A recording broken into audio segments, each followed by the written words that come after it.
Akshay sir સાચું કહી રહ્યા છે. જો બીજલ આવું જ ચલાવવાનું હોય ને તો હું બોર્ડની સામે તારું નામ મોકલાવું જ નહીં અને સ્વાતિનું નામ ટુર્નામેન્ટ માટે લખી આપું. ના ના મેમ પ્લીઝ, એવું કંઈ નહીં કરતા. મારે ટુર્નામેન્ટ રમવી છે. તો ઠીક છે, આજ પછી મારી સામે તારી આવી કોઈ ફરિયાદો ન આવવી જોઈએ. આખી સ્કૂલ મેનેજમેન્ટ બધાને તારાથી ઘણી બધી અપેક્ષાઓ છે. તું આવી રીતે બધાની અપેક્ષાઓ પર પાણી ન ફેરવી શકે. હા મેમ, આજ પછી આવી કોઈ કમ્પ્લેન નહીં આવે. આઈ પ્રોમિસ. હું કાલથી જ પ્રેક્ટિસ પર રેગ્યુલર આવવા લાગીશ. કાલથી નહીં, આજથી જ. જો આજે ના આવાયું હોય ને તો પછી આવતીકાલે આવવાની કોઈ જરૂર નથી. મેમ પ્રેક્ટિસનો ટાઈમ થઈ ગયો છે. હા, સ્વાતિ આવતી જશે તો હું રજા લઉં.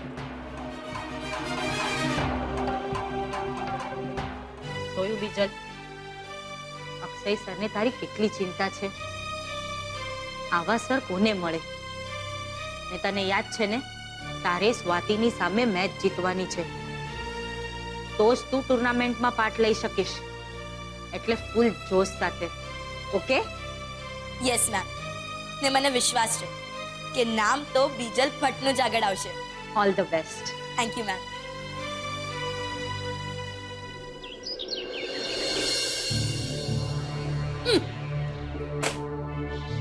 ટાંકણે જ વટકીને બેઠો હોય ઠોબરીના પેટનો. સરોજ જેવો છે ઓલી. કામ હોય ને ત્યારે જ નથી લાગતો. હવે અમારો કાનુડો અને રગલો આવે તો કામ થઈ જાય અને ઓલો મોહનિયો કામે લાગી જાય.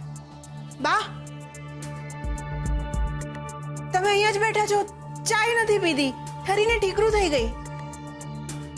લે આ ઠીકરું પકડ. હા, એક કામ કર, રોડ જા એને ગરમ કરી પીગાડ અને એને પીગડાવીને પાછી ચા બનાવીને લઈ આવ. જા. સારું. ઓય, મારા જ લમડે લખણી તી તું મંડી હાલવા. હે? ક્યાં છે કાનુડો અને રગલો? ક્યાં છે?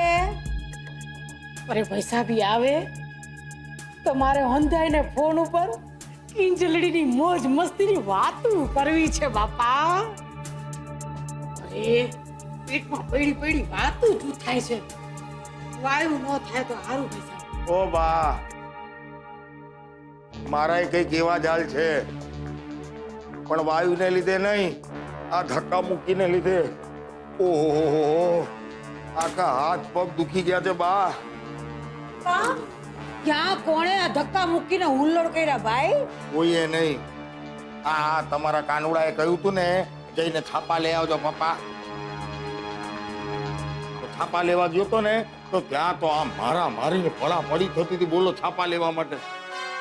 તો એ જોઈને મેં આમ નક્કી જ કરી લીધું હો કે આજે તો છાપા લઈને જ જાઉં. એટલે તો આમ યા હોમ કરીને પડ્યો અંદર. અરે વાહ, છાપા તો મળી ગયા પણ હાથ પગ દુખી ગયા છે. લાવા હતા ને આટલા બધા છાપા આપણે જામનગર વાળા સગાને ત્યાં, બધા સગાવાળાઓને ત્યાં. હે કા રાજકોટ ભૂલી ગયો ને પિંજી દાદાને? લાવ લાવ તારો ફોન. હું કઈ બોલું હે આદાને? હું તો રાહ જોતો હતો કે મારી બા છે ને મને આમ આજ્ઞા કરે ને તો હું આમ અદાને ફોન કરું, બાકી નહીં. ઓહો, કેટલો આજ્ઞાકારી શ્રવણ દીકરો મારો. કા મન પૂછ્યા વગર તો શ્વાસ નથી લેતો બિચારો. આ તારી બૈરીને પ્રેમ કરવા ગયો તો ત્યારે મને પૂછીને ગયો તો.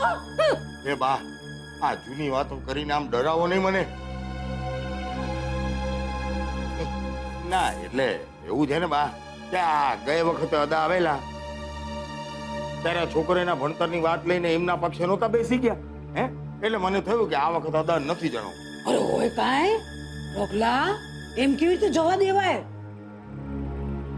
આજ તો ખરો ચાનસ છે પિંજીઓ દાને આપણા પક્ષમાં તાણી લેવાનો.